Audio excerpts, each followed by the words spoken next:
Di sini tersedia kopi pahit, ada singkong, ada pisang, dan ada yang lain-lainnya yang bisa kita nikmati, termasuk suasana alam yang indah. Ini ada di pinggir kali, pinggir sungai, ada sungai cabang, ada sungai yang besarnya. Di dalam perjalanan ketika menuju lokasi, ada sebuah hal yang ingin saya bagi pengalaman saya, yaitu melihat sebuah wilayah yang awalnya saya kira itu adalah sebuah rumah makan. Ternyata ketika saya coba dekati, saya hampiri, ternyata itu adalah kapling. Kaplingnya adalah kapling-kapling sawah, bukan kapling-kapling berupa tanah darat yang bisa kita bangun perumahan. Ini adalah kapling sawah, dan masing-masing kapling itu ada saungnya. Itu sudah ada batasnya, sudah ada bloknya, yang kurang lebih ada luas 100 meter, ada yang 250 meter kaplingnya, ada yang sampai 300 meter. Ada yang memang ada beberapa kapling yang dimiliki oleh satu orang gitu. Dan di situ juga ada yang kaplingnya dijual, ada juga yang dikunjungi oleh pemiliknya. Dan pemiliknya juga tentunya tidak semuanya orang yang berada di sekitar. Ada yang berada di luar provinsi, ada yang berada di luar kecamatan atau luar kabupaten. Nah, ini saya teringat dengan reforma agraria. Bagaimana tentang pemecahan bidang-bidang tanah sawah ini? Apakah dimungkinkan? Nah, ini mungkin perlu kita bahas di materi-materi selanjutnya, atau mungkin ada ketentuan yang mengatur tentang hal ini. Kemudian bagaimana itu prosesnya? Dan apakah ini merugikan atau menguntungkan bagi masyarakat? Karena saat ini semua kan tergantung pasar, di mana saat ini juga pasar juga membutuhkan hal itu. Orang-orang yang berada di tengah kota dengan kepadatan, dengan kebisingannya, dengan kesibukannya, dengan kepenatannya, dia akan mencari tempat yang nyaman. Orang-orang yang dengan suasana padat, dia akan mencari suasana yang nyaman, pegunungan, bukit, atau di villa-villa. Dan juga ada juga yang suka dengan saung. Di sini ada yang bisa menjual seperti itu. Dan ternyata kapling-kapling itu juga tidak boleh dibangun rumah, itu masih tetap sawah. Dan pada saat ini juga sawah kebetulan sudah panen ya, kebetulan sudah panen, dan ada beberapa yang belum panen. Yang mengolah sawah itu juga adalah orang sekitar, dan ada yang dapat 1 kapling, 2 kapling, 3 kapling untuk sawahnya, dan ada bagi hasil dengan pemiliknya.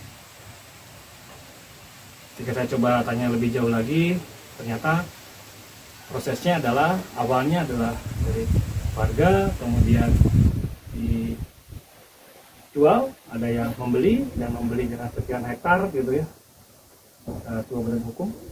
Kemudian dijual per kapling-kapling, dan prosesnya adalah akad jual beli. Belum sampai ke proses persertifikatan. Nah, selanjutnya itu mungkin pemiliknya yang mengurusnya. Itu yang saya dapat informasinya. Tapi ini hal atau fenomena yang menarik, karena di sisi lain masyarakat mendapat juga manfaat. Di sisi berikutnya adalah harga tanah jadi tinggi, kemudian menjadi rapi juga. Ada jalan, ada gang di situ, ada blok-bloknya. Dan ini mungkin perlu ada aturan atau ketentuan yang bisa mengatur atau mengantisipasi hal ini. Apakah sudah ada atau belum? Nanti kita coba cari dan kita bahas selanjutnya. Karena ini adalah kondisi yang real ada di lapangan, dan pasarnya ada, pembelinya ada, dan dalam waktu yang cepat ternyata ini sudah terjual. Dan ini sepertinya juga akan tergeser di beberapa bidang yang lain. Itu ada sebuah bukit, mungkin beberapa bukit yang sudah mulai dirapihkan, dan di bukit-bukit itu dengan view yang sangat bagus juga akan dikapling-kapling.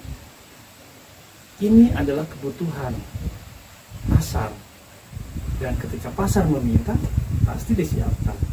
Tinggal bagaimana kebijakannya. Apakah kebijakannya sudah disiapkan ataukah belum? Apakah ada kebijakan yang dilanggar ataukah tidak? Apakah masyarakat diuntungkan ataukah dirugikan? Untuk itu ya silakan Bapak, Ibu, dan sahabat semua menilai ini, dan mudah-mudahan ada ketentuan, ada aturan yang tepat, yang baik, yang menguntungkan semua pihak dan tidak ada yang dirugikan tentunya.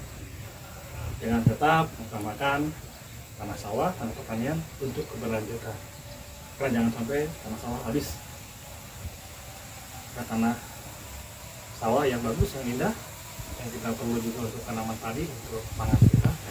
Tapi di sisi lain kebutuhan yang lain, yaitu kebutuhan akan suatu kenyamanan, keindahan juga tercukupi, termasuk tempat rekreasi, tempat wisata, termasuk tempat rekreasi kreatif, atau ada kelompok tani. Nah, ini ada kelompok tani. Ini juga ada kelompok tani nih. Kelompok tani akan mengolah sawah tersebut. Ada juga kelompok tani yang mengolah dan juga sebelumnya memang yang memiliki tanah tersebut.